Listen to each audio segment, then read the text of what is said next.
Assalamualaikum warahmatullahi wabarakatuh. Kami dari kelompok 10 ingin mempresentasikan materi The Quran and Positive Law Philosophy Review in a Normative Legal Perspective. Sebelum masuki materi, izinkan kami untuk memperkenalkan nama kelompok. Saya sebagai moderator Anissa Ramadhani Herman. Saya Ana Alia Fauzia. Saya Afinia Putri. Saya Marcella Widiati. Saya Mutiara Ibu Salsabila.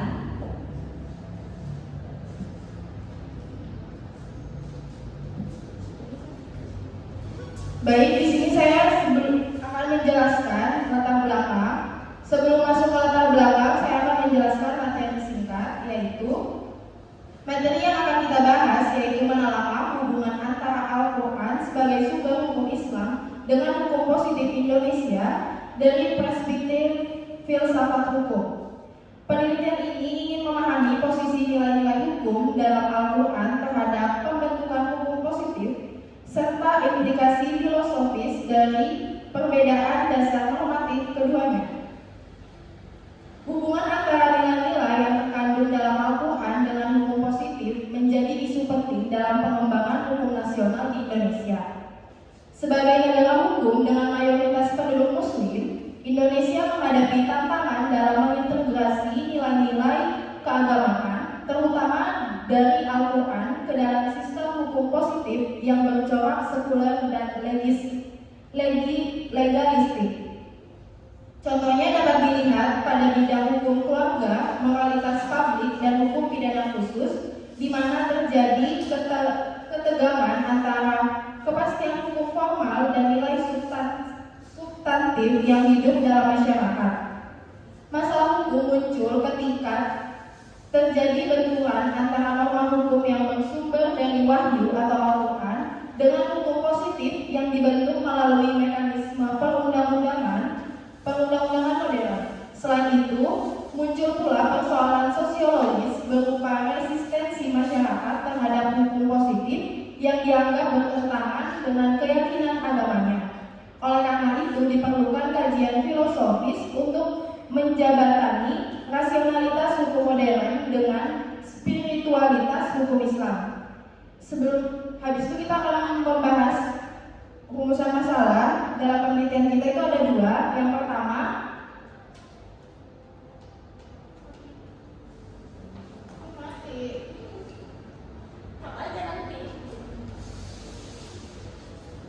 baik, rumusan masalah yang kita akan bahas itu ada dua. Yang pertama, bagaimana kedudukan Al-Quran sebagai sumber nilai hukum dalam konstruksi hukum positif di Indonesia.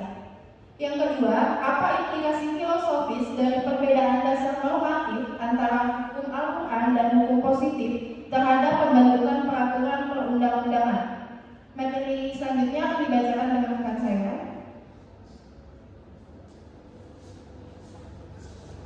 Selanjutnya ada pembahasan. Yang pertama ada kedudukan Al-Quran sebagai sumber nilai hukum dalam konstruksi hukum positif di Indonesia. Al-Quran tidak hanya mengandung ajaran teologis, tetapi juga prinsip etika dan norma hukum seperti keadilan, kesejahteraan, dan tanggung jawab sosial. Meskipun Al-Quran tidak disebut secara eksplisit sebagai sumber hukum formal dalam peraturan perundang-undangan, misalnya UU Nomor 12 Tahun 2011, nilai-nilainya hidup dalam masyarakat dan berperan sebagai sumber nilai hukum. Nilai-nilai Al-Quran tercermin dalam beberapa undang-undang seperti Undang-Undang Zakat, Undang-Undang Wakaf, dan Undang-Undang Perbankan Syariah. Dalam praktiknya, peradilan agama menjadikan nilai-nilai Al-Quran sebagai dasar dalam memutuskan perkara, sedangkan lembaga seperti Mahkamah Agung dan Mahkamah Konstitusi juga sering merujuk pada nilai-nilai Islam dalam pertimbangan hukumnya. Filosofinya, Al-Quran berada dalam posisi sebagai sumber nilai hukum moral dan hukum alamiah, natural law, yang melengkapi hukum positif yang bersifat formal. Tantangan muncul karena hukum positif cenderung menekankan kaidah hukum dan legislatif prosedural, sementara hukum Al-Quran menekankan keadilan substansif dan moralitas.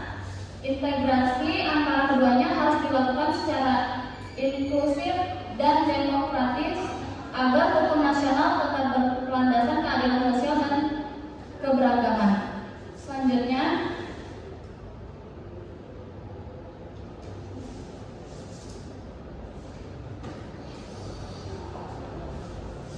Ya, saya selanjutnya akan melanjutkan kesimpulan subjudul Al-Quran memiliki peran penting sebagai sumber nilai hukum dalam sistem hukum Indonesia.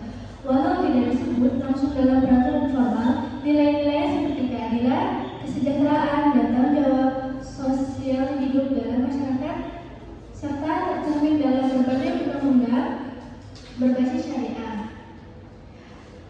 Contoh dari nilai-nilai Al-Quran yang berperan sebagai sumber nilai hukum dalam sistem hukum Indonesia yaitu ada tadi nilai keadilan. Nilai keadilan yaitu sesungguhnya Allah menyuruh kamu berlaku adil dan berbuat kebajikan. Quran Surah An-Nahl ayat 9. Implementasi dalam hukum nasional prinsip persamaan di hadapan hukum dalam Undang-Undang 1945 pasal 27 ayat 1. Penerapan asas keadilan sosial dalam peraturan perundang-undang seperti Undang-Undang Nomor 48 Tahun 2009 tentang kekuasaan kehakiman. Yang kedua ada nilai kesejahteraan. Ayat dasarnya, dan kami tidak mengutus engkau Muhammad melainkan untuk menjadi rahmat bagi seluruh alam. Quran Surah Al-Anbiya ayat 107. Implementasi dalam hukum nasionalnya membentukkan undang-undang yang mendukung kesejahteraan masyarakat seperti Undang-Undang Nomor 23 Tahun 2011 tentang pengelolaan zakat, Undang-Undang Nomor 41 Tahun 2004 tentang wakaf, Undang-Undang Nomor 21 Tahun 2008 tentang perbankan syariah. Yang ketiga ada nilai tanggung jawab. Ayat dasarnya, dan tolong menolong kamu dalam mengerjakan kebajikan dan takwa. Quran Surah Al-Maidah ayat 2. Implementasi dalam hukumnya prinsip gotong royong dan pekerjaan sosial tercermin dalam pasal 33 Undang-Undang 1945 tentang perekonomian nasional. Hukum perusahaan dan lingkungan hidup juga menerapkan konsep tanggung jawab sosial perusahaan seperti dalam Undang-Undang Nomor 40 Tahun 2007 tentang persoalan terbatas.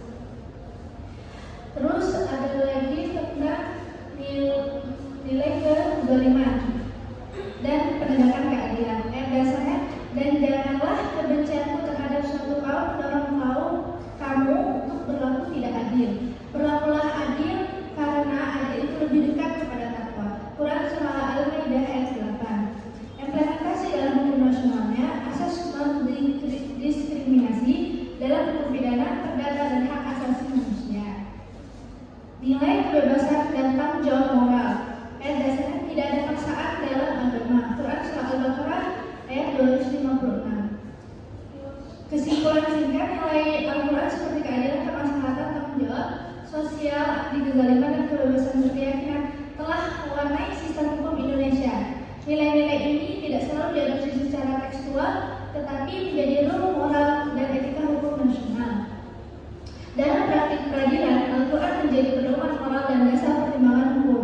Secara filosofis, Al-Quran berfungsi sebagai hukum moral natural law yang melengkapi hukum positif. Tantangannya adalah bagaimana menyatukan nilai-nilai moral Islam dengan prinsip legalitas modern secara demokratis dan inklusif. Selanjutnya akan disampaikan oleh rekan saya. Oke, yang kedua adalah implikasi filosofis dari perbedaan dasar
kesimpulan subjudul, yaitu perbedaan antara hukum Al-Quran dan hukum positif bikin cara pandang terhadap hukum juga beda.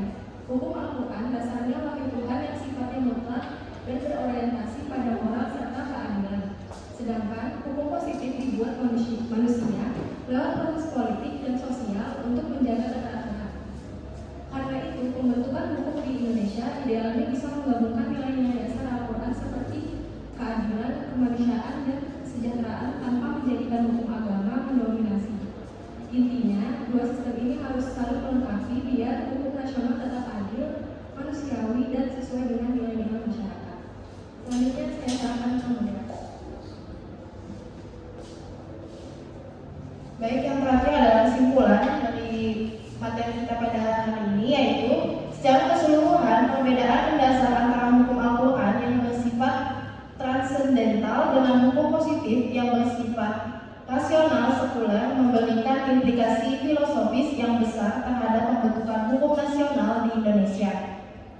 Hukum tidak cukup hanya menekankan aspek kepastian dan prosedural, tetapi juga harus mencerminkan nilai-nilai moral, spiritual, dan kemanusiaan yang bersumber dari ajaran Al-Quran. Nilai-nilai universal seperti keadilan, kemaslahatan, dan penghormatan terhadap martabat manusia dapat memperkaya hukum positif Indonesia apabila diintegrasikan secara bijak melalui pendekatan filosofis yang menghargai pluralitas dan konstitusionalitas. Oleh karena itu, penggunaan hukum nasional idealnya diarahkan pada sistem yang tidak hanya legal, formal, tetapi juga berjiwa etis dan religius. Untuk mencapai hal tersebut, pendidikan hukum di Indonesia perlu dikembangkan secara integratif dengan menggabungkan filsafat hukum dan hukum Islam agar mampu melahirkan generasi hukum yang berpikir kritis, kontekstual, dan berakar kuat pada nilai-nilai moral bangsa.